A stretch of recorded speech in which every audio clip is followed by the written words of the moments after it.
屬豬嘅朋友嚟到馬年咧，終於係一個重新開始啦。因為豬喺成年曾經經歷過沖太歲，變化好多。喺感情運上可能係離離合合，喺財運上亦都係好跌宕喎。嚟到呢個馬年相當唔錯啦。我哋有玉堂星，玉堂代表住金玉滿堂啦。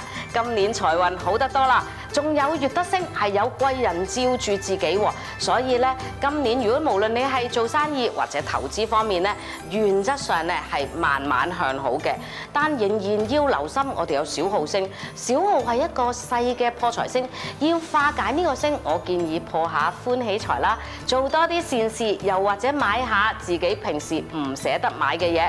至於劫煞同埋死符呢啲星咧，係細嘅空星嚟嘅，唔需要太擔心。為咗令自己今年心情好啲，各方面穩定少少，我建議過年期間用多少少粉紅色，就自然心情愉快啦。